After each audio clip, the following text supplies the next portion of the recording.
Waliwo olutalo olwaguddwawo wakati w'abawagizi ba Spice Zzina ne Sheebah oba amanyidwa nga the Sheebaholics ne aba Spice team Spice bagita team Spice Zzina sicho ne team Spice Zzina ne tujja gamba muno the Spiceans aba spicing ebirungo era Spice Zzina munange wano ya incident tugezaako mubuuza ebibuuzo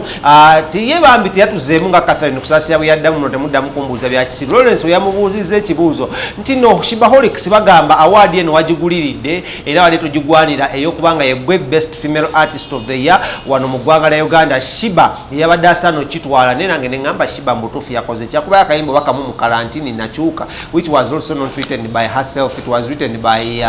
Kalifaganaga. But anyways nze saalonda so ba team Sheebah ne team Spice balesewo olutalo nga ba team Sheebah bagamba Spice Zzina alekera ogulirira award eyo gyewawandigudde eya best female artist of the year ayayadde agigwana sigwe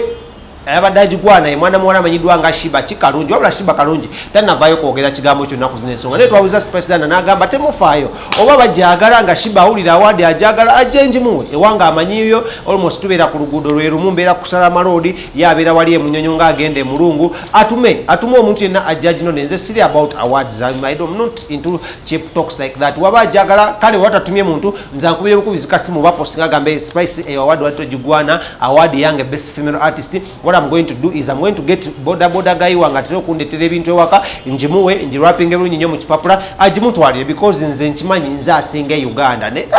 Spice wakisizaamu ekyo gamba gwa asinga Uganda mama oyagala kubasindi oyagala bakola ki but kamutuuseko Spice ng'ayogera ebigambo bino muyinza okugamba muwanze ebigambo mukamwa naye luno olutalo lunagwera wamujjukira olutalo lwa Sheebah ne mwana muwala Sindi ebbato yagaana okubeerawo ne bakubawo obuyimba simanya biki simanya copycat simanya dami biki enyimba ne zibeeraawo kati katulinde olwa Spice ne mwana muwala amanyidwa nga Sheebah ani asinga katugende wa Spice akuddiremu ebigambo bye yagambye Sheebah yamugambye ennyabo obwaka awadi okaagala jangu kanone tekalina kikayengattako mikwano gyaffe bafaani baffe baneiba baffe era tubadde n'enteekateeka eno okumala ndowooza ekizibu bwe kyatandika naye twali twegeyamuko juuzaawo ne tugamba ku fake plan yaffe n'agamba nti baneete mundeka nange kannekwatekaateka ennina twongerezeeko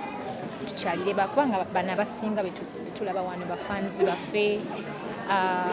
so batwagalanga bwe tuli oba oli Spice oba okola ki oba oyimba ki so byonna ekitugatta gwe mukwano kyekisinga obukulu andyoke munnange sirina buzibu nze mbeera mu bifo ebyenjawulo ebitukuvu era ojja nekunsanga ne ku kyaki nga ngenzeeyo kubanza abantu abanjagala tebasosola njagala buli muntu si mwana si mukulu si musiraamu si mukatuliki so kwegamba nze buli wamu ojja kunsangawo sisiiba osiiba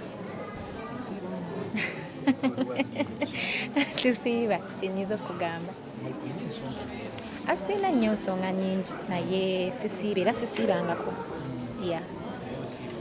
nsiibulula ate nsiibuluka wangi sigwe busoose si kyekisiiba ekisoose ebbanga lyonna nzize nkola kyensobodde okukola siibulula abalala nze nganze omusisiiba sisobola ndo sina maanyi gasiiba nina ebirwadde byange nange omuntu ndoza sisobola mmalako naye ekyomukisa omulungi bwe mba nsobodde ofuna chance esubulula abalala ngezaako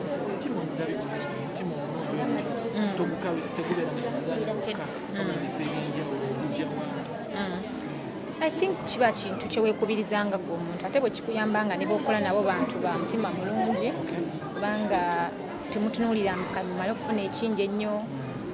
so nze management yange manager Roger muntu naye wa mutima mulungi ate mikwano gyange bonna abanneetoolodde nti olaba ne fiiki nadde nkimugambako bakimugambyeko naye nakibaye nga n'agamba bannaye temundeka so kitegeeza mikwano gyange bonna ba mitima mirungi so nesanga nange kinyanguyidde okukola engeri gyotasiiba waawo ekizibu kirina amateeka gaakyo naddala nga oli haki wandibadde haki nkirima nnyo nteekeddwa okuba haki oli haki ono oli haki ono mwana nange ndi muto nja kubeera inshallah mukama nga ayagadde ensonga y'okuwoowebwa okirowooza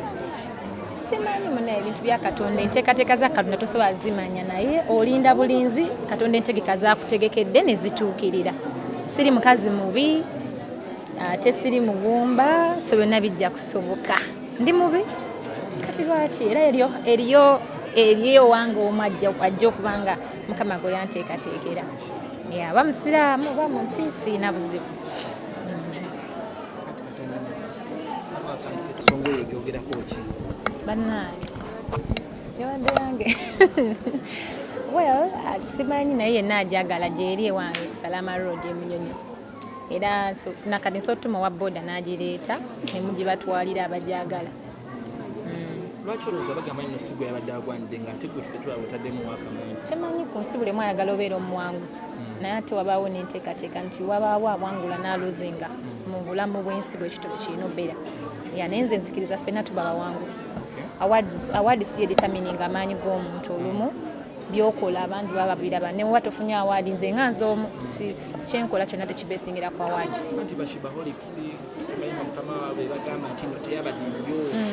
Nga bwe nkugambye nti yenna agyagala agiclaiminga nti ye nsobola ogimuwa siina buzibu era nga bwe ngambye ne wa boda asobola ogireeta wano we tuli ne bagibatwalira abagyagala.